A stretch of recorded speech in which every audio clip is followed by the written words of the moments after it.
So while I'm thinking about it, our bishop, our pastors, does a series called Focus on the Family. And I wanted to share something. And as a Christian, you got to speak those things over your child. You have to believe those things over your child. You have to pray over your child. So I know me, and I've shared this before, and I'm going to share this again. Joshua didn't do well with reading. Joshua didn't do well with reading. It was to the point, first grade, he was told he needed to be let back. He needed to be retained. And I want to say I recorded this on another video, but I don't think I posted it yet. So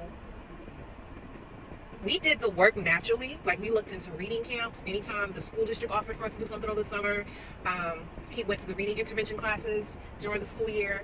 I did what I can do at home, making sure he's reading, having the books and whatnot. But I also prayed.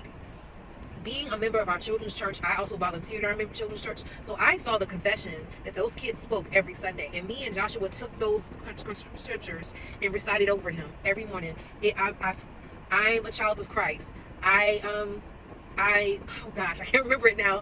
It's been years since we confessed it. It was like, oh gosh, God, bring it back to me, bring it back to me. I know one of them was, I find it easy to understand and find it easy to learn. I can do all things through Christ who strengthens me. I find it easy to learn. I find it easy to understand. It was a whole scripture we went through. So Joshua went from being told that he was going to be retained in first grade to by third or fourth grade, he was in the Talent and Gifted program. Anybody knows about the Talent and Gifted program, it's because your test scores are high. He was in the 90th percentile. And that was prayer. He didn't look back ever since. Going through one of his scholarship essays, I saw that at one point, Joshua did not make honor roll. I want to say that was third grade, and that bothered him that everyone, because he was in a peer group, everyone got honor roll every single quarter. And it was one quarter he did not get it, and that disappointed him, that hurt him. But he said, pretty much he admitted that fueled a fire in him, that he didn't miss honor roll from that day on, even to high school. And I'll admit that was that teacher's fault he didn't make honor roll. Yes, no, I'm not that mom, but I remember her grading scale. It wasn't fair. Like, she gave a whole bunch of tests and quizzes, and we know as educators there should be a well balance of classwork assignments, and she didn't do that. And I should have called her on it, and I didn't. But in a part of me is glad I didn't, because it fueled a fire in Joshua that he worked hard and he was determined. He didn't miss. I'm telling y'all, he did not miss honor roll after that. But again, you have the power to speak life and death over your child. Stop calling your children bad. Stop calling your children bad. Stop doing that. Like, even when I hear people say that, I said, nah, they're just exploring. They're just curious, but don't call them bad. Don't say, he's in jail. Like, when kids are in ISS or kids, you have to put them in a place. Watch what you say, speak over these kids' lives.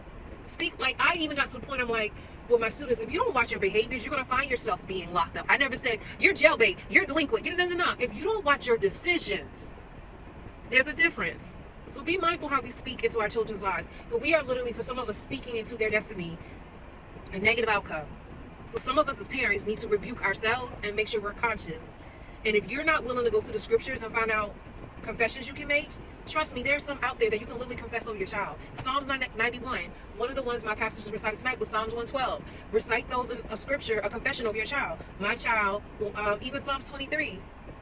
My child will not walk in the counsel of the ungodly. You can take a scripture and turn it into a confession, but speak life over your children.